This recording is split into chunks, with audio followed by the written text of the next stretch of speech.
మీ బట్టలకి సాఫ్టింగ్ ప్రొటెక్షన్ ఇచ్చే సరైన ప్రొడక్ట్ ఎలిమ్ ఫ్యాబ్రిక్ కండిషనర్.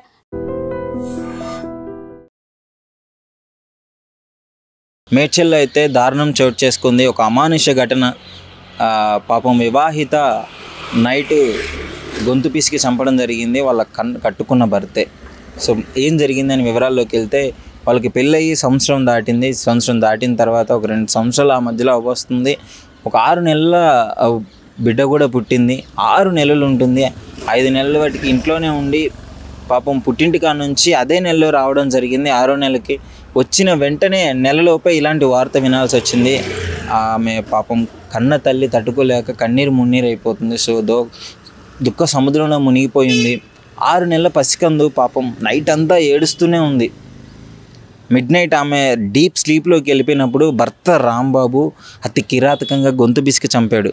అంటే 6 నెలల పాపం ఆమెకి ఓపిక ఉండదు, అరిచే టైం కూడా ఇవ్వలేదు. చుట్టుపక్కల వాళ్ళు కూడా ఎవరూ రెస్పాండ్ అవ్వలేదు. పాపం సౌండ్ కూడా రాలేదు. పొద్దున్నే ఆ పాప ఏడుపు పెద్దగా ఏడుస్తుంటే ఏంటి ఇంట్లో ఎవరు లేరా అని చెప్పేసి చుట్టుపక్కల వాళ్ళందరూ వచ్చినప్పుడైతే అప్పుడు తెలిసింది పాపం ఆమె చనిపోయి అకస్మాత్తుగా స్థితిలో అట్లా ఉంది. పోలీస్ వాళ్ళకు కూడా ఇన్ఫామ్ చేశారు. సో అప్పటికే కన్ఫర్మ్ చేసుకున్నారు ఆమె చనిపోయింది అని చెప్పేసి.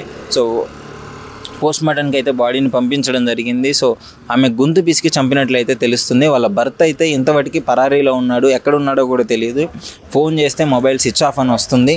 సో ఖచ్చితంగా వాళ్ళ భర్తే ఇది చేసి ఉంటాడని అంటుంది. గత కొద్ది కాలంగా వాళ్ళకి ఆ ఫ్యామిలీలో గొడవలు జరుగుతూనే ఉన్నాయంట. కొంచెము భర్తకి బాగా అనుమానం ఉంది అని కూడా ఫోన్ చేసి వాళ్ళ కన్నతల్లికి చెప్పుకొని ఏడ్చిన పరిస్థితులు కూడా ఉన్నాయంట. కన్నతల్లి చెప్పడం జరుగుతుంది. ఏంటి అంటే, గత కొద్ది కాలంగా నన్ను హింసిస్తున్నాడు, నాకు మంచిగా ఉండట్లేదు.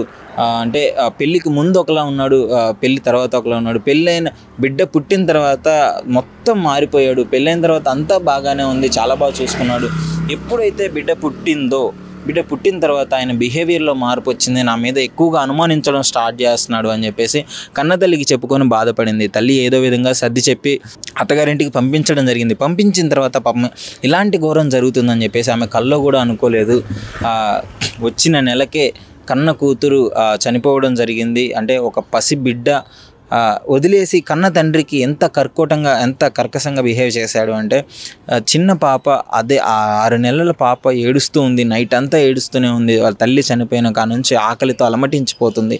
ఆ అరుపులు విని చుట్టుపక్కల వాళ్ళు వచ్చారంటే మీరు అర్థం చేసుకోండి.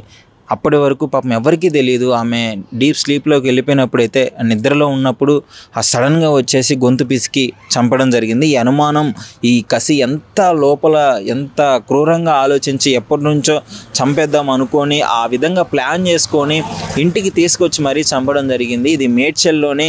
అంటే జనరల్గా ఈ మధ్య కాలంలో అయితే ఇలాంటి ఇన్సిడెంట్లు చాలా జరుగుతున్నాయి.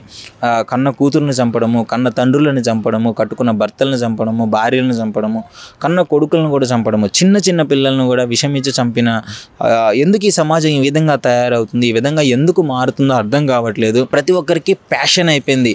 ఒక వ్యక్తిని చంపి ఒకటి పరారవడము లేదా పోలీసులకు లొంగిపోవడము అనేది. ఎంత చట్టపరంగా కొంచెం కూడా భయం లేకుండా బిహేవ్ చేస్తున్నారు. అంటే విచక్షణ రహితంగా బిహేవ్ చేస్తున్నారు. కలిసి జీవించాల్సిన వాళ్ళే బిడ్డలు పుట్టిన తర్వాత చిన్న మనస్పర్ధలకి ఇట్లాంటి డెసిషన్స్ తీసుకొని వాళ్ళ జీవితం మొత్తం ఆగం చేసుకోవడం జరుగుతుంది. సో అతనికైతే కఠినంగా శిక్ష పడాలి అని చెప్పేసి తల్లిదండ్రులు అయితే కోరుకుంటున్నారు. కనీసం ఫోన్ కూడా ఎత్తట్లేదు. ఖచ్చితంగా వాడే ఈ మర్డర్ చేశాడు అని చెప్పేసి వాళ్ళు చెప్పడం జరుగుతుంది. ఎందుకంటే ఒకవేళ మర్డర్ చేయకపోయి ఉంటే ఆ బిడ్డని దగ్గరికి తీసుకొని వెంటనే పోలీసులకి ఇన్ఫామ్ చేసేవాడు ఆమె చనిపోయి ఉంటే. కానీ ఇక్కడ అలా జరగలేదు. చనిపోయిన వెంటనే ఎక్కడికో పారిపోయాడు. ఇప్పటివరకు అతను ఆచూకీ కూడా తెలియలేదు. పోలీస్ వాళ్ళు అయితే ఇన్వెస్టిగేషన్ స్టార్ట్ చేస్తున్నారు. మేడ్చల్ పోలీస్ వాళ్ళు అయితే చూడాలి. మరి తొందరలో ఆ వ్యక్తిని పట్టుకొని అతి కఠినంగా శిక్షించాల్సిందిగా వాళ్ళ ఫ్యామిలీ మెంబర్స్ అయితే కోరుతున్నారు. సో మీరు కూడా కామెంట్ చేయండి. ఎందుకు అసలు ఈ రోజుల్లో ఈ విధంగా మారుతున్నారు, మనుషులు మృగాల్లా ప్రవర్తిస్తున్నారు. ఈ ఒక్క 2-3 నెలల్లోనే కొన్ని 100 కేసులు మనం వినడం జరిగింది. విచక్షణ రహితంగా ఎవరిని పడితే, అంటే తల్లి లేదు, చెల్లి లేదు, బంధం లేదు, బంధుత్వాలు లేదు, ఎవరిని పడితే వాళ్ళని చంపుకోవడం జరుగుతుంది. గతంలో ఎప్పుడో చూసుంటాం, ఏదో వివాదాల్లో ఇంటి చుట్టుపక్కల వాళ్ళని లేదా వేరే ఊరు వాళ్ళని చంపుకోవడం చూసాం. కానీ ఇప్పుడైతే సొంత మనుషుల్ని చంపుకోవడం జరుగుతుంది. మేజర్గా బయట వాళ్ళని.